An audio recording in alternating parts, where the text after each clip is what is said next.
नमस्कार, मैं हूं मृत्युंजय कुमार झा और कमोडिटी सुपरफास्ट में आपका स्वागत है। सबसे पहले हम बात करने वाले हैं आज गोल्ड और सिल्वर की, क्योंकि आप देखिए कि सोने चांदी में बेशक हमने एक बड़ा मूव देखा हो, लेकिन अब मार्केट थोड़ा सा रुकता हुआ दिख रहा है। हालांकि चांदी में कल भी हमने 72 के ऊपर के लेवल को देखा, आज भी 72 के ऊपर मार्केट था, अब थोड़ा सा नीचे आया है। तो ऐसे में अब इस भाव पर करना क्या चाहिए, हमारे साथ इस पर बात करने के लिए इस वक्त जुड़ रहे हैं कुंवर जी ग्रुप के एक्सपर्ट हमारे साथ जुड़ रहे हैं रवि दिवरा। रवि जी, बहुत बहुत स्वागत है आपका। पहला सवाल मेरा आपसे बुलियन पे ही होगा, सोने चांदी पर क्या व्यू है आपका? सोने चांदी में क्या करना चाहिए? आज लग रहा है कि थोड़ा गोल्ड एंड सिल्वर में as a part of profit booking थोड़ा अनवाइंडिंग प्रेशर है। साथ में देखे तो थोड़ा डॉलर इंडेक्स में भी जो स्ट्रेंथ है उसका भी थोड़ा नेगेटिव इम्पैक्ट वहां पे आ रहा है। तो मुझे लग रहा है कि इंट्राडे के लिए सेल ऑन राइज रहना है। पर्टिकुलर ट्रेंड पॉजिटिव है, मुझे कोई भी ट्रेंड में चेंज नहीं लग रहा है। आज एक ट्रेडिंग के लिए मुझे लग रहा है कि बेच के चला जा सकता है। गोल्ड की बात करें, अभी 60,000 के करीब प्राइसेस चल रहे हैं। सेल करके चले, स्टॉप लॉस अपर साइड लगा है 60,100 का। डाउन साइड मुझे लग रहा है कि 59,700 तक के लेवल दिखने चाहिए। वही सिल्वर में भी 72,000 तक के लेवल पे अगर मिलता है तो वहां पे एक बार प्रॉफिट बुकिंग के पार्ट से सेल करना चाहिए। स्टॉप लॉस आप लगाए 70,420, डाउन साइड 71,300 तक के लेवल में देख रहा हूँ। तो इंट्राडे के लिए आज सेलिंग करना ओके रहेगा। अदरवाइज मुझे लग रहा है कि शॉर्ट टर्म ट्रेंड अभी भी पॉजिटिव है। अच्छा, ठीक है।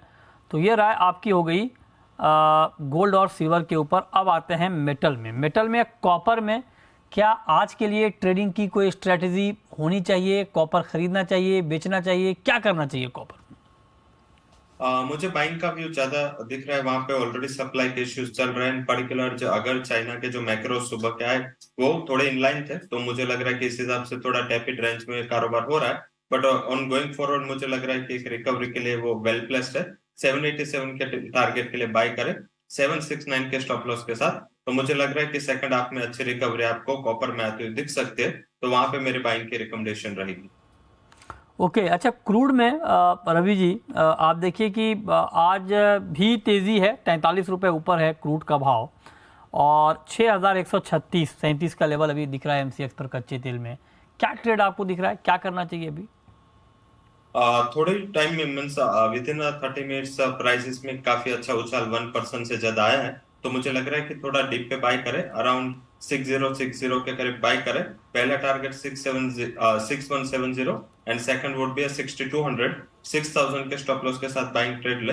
मुझे लग रहा है कि जो ओपेक मीटिंग मंडे शेड्यूल है उसके पहले थोड़ा वहां पे एक बाइंग ट्रेक्शन देखने को मिला है। तो आई थिंक शायद सेकंड हाफ में भी ये बाइंग सिचुएशन है, वो एक्शन हो सकता है, तो खरीद करके चलना चाहिए। ओके, तो ये राय आपकी हो गई। आप कह रहे हैं कि कच्चा तेल अभी खरीद कर चलना चाहिए, इस पर आप नज़र रखें। अब आते हैं एग्री मार्केट पर। एग्री में ग्वार पर मेरा आपसे सवाल होगा। ग्वार में अभी तेज़ी लौटती हुई दिख रही है, और इस वक्त अगर हम देखें तो एनसीडीएक्स पर ग्वार में करीब करीब 50 रुपये की तेज़ी है, 5700 के ऊपर है भाव। क्या व्यू है आपका ग्वार पर, क्या करें इस भाव पर ग्वार में? गुआर में मुझे लग रहा है कि काफी इंपोर्टेंट रेजिस्टेंस टेक्निकली ब्रेक हुआ है 5700 का। एंड आई थिंक फंडामेंटल भी थोड़े सपोर्ट कर रहा है। अगर 11-12 तारीख को जो स्काई मेटेन आईएमडी का कंबाइंड रिपोर्ट आएगा उसके पहले मुझे लग रहा है कि वहां पे ये रिपोर्ट के पहले थोड़ा बाइंग रह सकता है। अल्निनो के एक्सपेक्टेशंस पे है, तो खरीफ में वैसे भी ये लास्ट में प्रॉब्लम में था इन टर्म्स ऑफ सप्लाई। तो आगे जाके थोड़ा अगर डिमांड का प्रेशर रहा तो मुझे लग रहा है कि 5800 तक के लेवल दिखने चाहिए। लेवल आप स्टॉप लॉस 5600 का लगा के बाय डिप्स कर सकते हैं। ठीक है, तो ये राय आपकी हो गई। ग्वार के ऊपर आप कह रहे हैं कि 5800 के टारगेट के लिए अभी ग्वार में बाइंग करना ठीक होगा, इस पर आप नज़र बनाकर चल सकते हैं। टर्मरिक पर आपका व्यू रवि जी? आपको आवाज़ आ रही है रवि जी? हाँ जी, आ रही है आपकी आवाज। टर्मरिक पर आपका व्यू क्या है? टर्मरिक में क्या करना चाहिए? टर्मरिक में बाइंग करें 6940 के टारगेट के लिए, 6790 के स्टॉप लॉस के साथ। मुझे लग रहा है कि एक से दो ट्रेडिंग सेशन में अच्छी रैली दिखनी चाहिए। वैसे ट्रेंड 6800 से 7000 के बिटवीन बना है, तो मुझे लग रहा है यही रेंज में रहेगा। और रेंज के बॉटम पे और फंडामेंटल थोड़ी सपोर्टिव है, ठीक है। बाय करके चलना चाहिए। अच्छा, कॉटन में क्या करें अभी? कॉटन में कुछ ट्रेड आपको दिख रहा है क्या? कॉटन में मुझे लग रहा है कि एक अच्छी रैली की मैं उम्मीद कर रहा हूँ। शॉर्ट टर्म की बॉटम 60,000 की बन चुकी है और अभी मुझे लग रहा है कि एक अच्छी रैली ये लेवल से भी आती हुई दिखेगी। बट हम जो बात कर रहे ट्रेडिंग स्ट्रेटेजी की, तो 60,040 के करीब एक बार बाइंग का ट्रेड ले। 60,600 तक के लेवल आपको एक से दो ट्रेडिंग सेशन में दिखने चाहिए। 61,780 के स्टॉप लॉस के साथ आप बाय करें। जो सबसे बड़ा रीजन है, जो चाइना से अच्छी डिमांड ओपन हुई है और इतनी सप्लाई यूएस में अवेलेबल नहीं है, तो मुझे लग रहा है कि जो चाइनीज डिमांड एक्शन थी वो शायद इंटरनेशनल मार्केट में as well as domestic market में उसका एक ट्रैक्शन है, वो आपको दिख सकता है। ठीक है, तो ये राय आपकी हो गई कॉटन के ऊपर 5 कॉल जहां पर आपके लिए ट्रेड का मौका बनेगा। लेकिन अभी हमने ग्वार की बात की और ग्वार में बहुत सारी खबरें आती हैं कि फंडामेंटल मजबूत हैं, दाम बढ़ते भी लेकिन फिर नीचे आ जाते हैं। आज फिर से तेज़ी आई है, हालांकि फंडामेंटल इसके मजबूत बताए जा रहे हैं कि स्टॉक कम है, डिमांड बढ़ने वाली है, मानसून को लेकर चिंता अल नीनो की वजह से लग रही है अभी। तो हमारे साथ मनोज जाजू जुड़ रहे हैं इस वक्त बात करने के लिए ग्वार पर। मनोज जी, बहुत बहुत स्वागत है आपका। ग्वार 5700 के ऊपर पहुंचा है, क्या इस बार ये उम्मीद की जाए कि 5700 के ऊपर ग्वार टिकेगा और रफ्तार तेज होगी? नहीं, ऐसी संभावना नहीं लग रही। क्या मार्केट में पोजीशन ऐसा नहीं है। सबसे बड़ी दिक्कत एक ही आ रही है ये कि एक्सपोर्ट डिमांड में काफी लगातार दिक्कत आ रही है और जब तक ये डिमांड नहीं बढ़ेगी तो बाजार स्थायी रूप से बढ़ जाएगा, ये संभव नहीं है। पिछले 10 दिन के अंदर चूरी कोरमा के भाव बढ़े हैं, उससे ग्वार सीड को कुछ सपोर्ट मिला है। लेकिन जब तक गम की डिमांड नहीं बढ़ेगी, चूरी कोरमा की तो एक लिमिटेशंस है भाव की, और वही दिक्कत है। चूरी कोरमा इसलिए बढ़ा है कि ग्वार की क्रैशिंग कम हो गई, गम का उठाव नहीं होने से उसकी क्रैशिंग कम हो गई, तो वो चूरी कोरमा बाजार बढ़ गया। तो हालात तेजी के नहीं बन रहे इसमें। तो क्या आप निराश क्यों कर रहे हैं जाजू जी? सब लोग कह रहे हैं कि अब धीरे धीरे डिमांड बढ़ेगी, आप पुरानी बात पर अड़े हुए हैं कि डिमांड अभी नहीं है, कैसे काम चलेगा?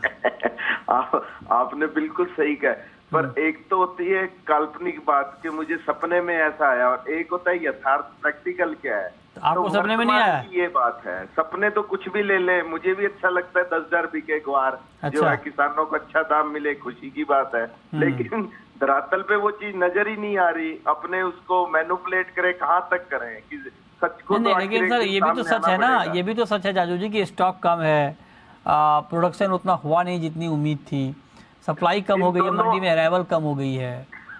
इन दोनों में भी भ्रांति है, जो दोनों बातें आपने कही है ना। अच्छा, वो अब सबका अपना अपना सोचना, अपना अपना दृष्टिकोण है।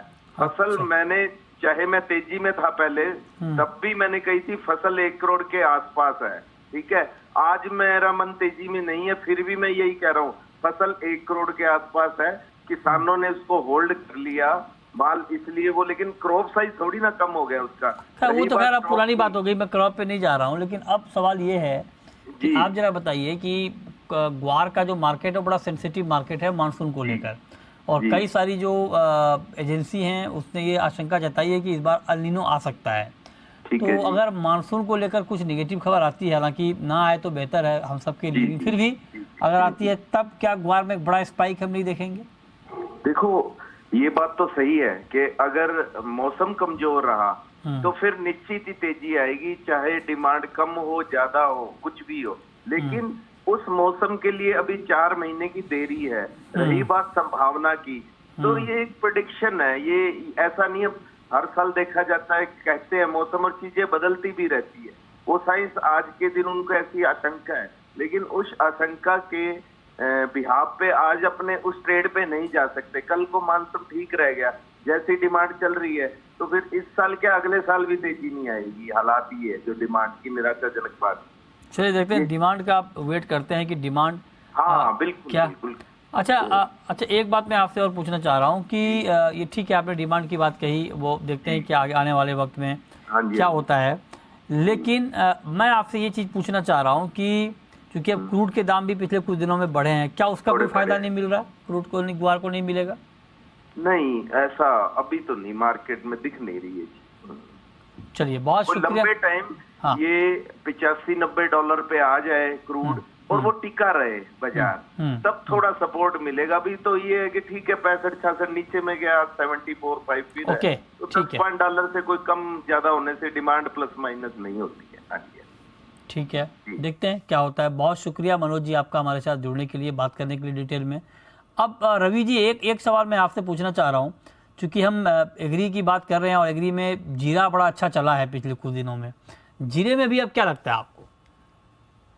Definitely weather sensitive commodity in particular, ये घर पे हो, खेत पे हो या जमीन में हो, कुछ भी हो, और वेदर में कुछ सेंसिटिविटी आती है तो जीरा का सबसे बड़ा एक सेंटिमेंट इम्पैक्ट वहां पे आ जाता है। एंड प्रोडक्शन की भी एस्टिमेट इतनी ज्यादा नहीं थी, सिर्फ 28% हायर प्रोडक्शन की एस्टिमेट थी। अगर कुछ नुकसान हुआ है तो मुझे लग रहा है कि लास्ट ईयर से कट टू कट वहां पे होगा। इतना ज्यादा अभी स्टॉक था नहीं, एंड फार्मर्स ने स्टॉक अपने पास होल्ड करके रखा है। तो मुझे लग रहा है कि एक सेंटिमेंटल, जब तक कोई बड़े न्यूज नहीं आते तब तक कोई रिवर्सल की मैं एक्सपेक्टेशंस नहीं कर रहा हूँ। मेरा ये मानना है कि फिर से 36,000 तक के लेवल वहां पे दिखने चाहिए।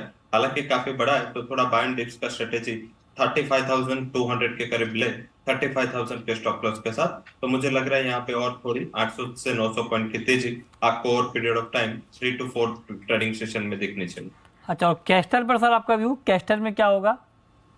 कैस्टर में ये जो वेदर है वही उसके लिए थोड़ा रेस्टिव फैक्टर बना है। पर्टिकुलर जब वेदर खराब के न्यूज आते हैं तो कैस्टर में यील्ड एंड सोइंग बढ़ने की मार्केट की एक्सपेक्टेशंस बढ़ जाती है। तो मुझे लग रहा है जब तक ये आईएमडी का रिपोर्ट नहीं आएगा तब तक शायद थोड़ा मुनाफा वसूली का प्रेशर वहां पे जारी रहेगा। मुझे लग रहा है कि इस कैस्टर में सेलिंग करके चलना चाहिए। लेवल स्पेसिफिक बात कर ले तो 6250 के करीब बेच के चले, 6300 के स्टॉप लॉस के साथ, डाउन साइड 6100 तक के लेवल देखने चाहिए। और कैस्टर ऑयल की जो डिमांड चाइना से आ रही थी, इतनी demand year on year I नहीं है, तो इस हिसाब से थोड़ा बहुत कंसर्न मार्केट है। और ऑल ओवर मुझे लग रहा है कि रेंज 6000 से लेकर 6300 तक रहेगी। ठीक है, तो ये राय आपकी हो गई कैस्टर पर। 6158 का ताज़ा भाव है, करीब करीब 80 रुपये नीचे इस वक्त कैस्टर में ट्रेड हो रहा है। आखिरी सवाल मेरा आपसे होगा कोरिएंडर और टर्मरिक पे, यहाँ पर क्या व्यू है आपका? शॉर्ट टू मीडियम टर्म का पूछ रहा हूँ मैं। कोरिएंडर में मुझे लग रहा है कि वहां पे थोड़ा वीकनेस का कारोबार हो सकता है। पर्टिकुलर जो 120% हायर क्रॉप की फिश की एस्टिमेट थी, अगर वेदर के हिसाब से थोड़ा डिस्टर्बेंस भी हुआ है फिर भी सप्लाई इनफ है। मुझे लग रहा है बेच के चलना चाहिए। 6700 के करीब प्राइसेस चल रहे, बेच के चले 6780 के स्टॉप लॉस के साथ। डाउन साइड 6600 तक के लेवल देखने चाहिए। और टर्मरिक में ऑलरेडी मैंने 6950 के टारगेट के लिए बाइंग की रिकमेंडेशन दी है। जब तक ये 6800 के नीचे नहीं जाता ट्रेंड पॉजिटिव बना रह सकता है।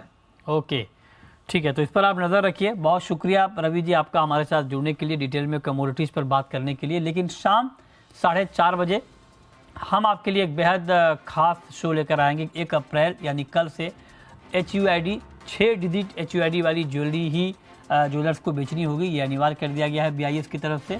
हालांकि इसमें एक खबर ये भी आ रही है सूत्रों के हवाले से कि कुछ ज्वेलर्स को जिन्होंने अपना स्टॉक पहले घोषित कर दिया है उनको कन्वर्ट करने के लिए कुछ टाइम मिल सकता है, 2-3 महीने का वक्त मिल सकता है 6 डिजिट में अपनी ज्वेलरी हॉलमार्किंग को कन्वर्ट करने के लिए। लेकिन बेचने की इजाज़त नहीं होगी कंज्यूमर के लिए, तो कल से 6 डिजिट ही बेचना पड़ेगा ज्वेलर को। ये खबर है, इस पर हम डिटेल में बात करेंगे कि HUID क्या है, इससे आपको क्या फ़ायदा होगा, कैसे आपको प्योर ज्वेलरी मिलेगी। इस पर डिटेल शो आज शाम 4:30 बजे देखिए हमारे साथ।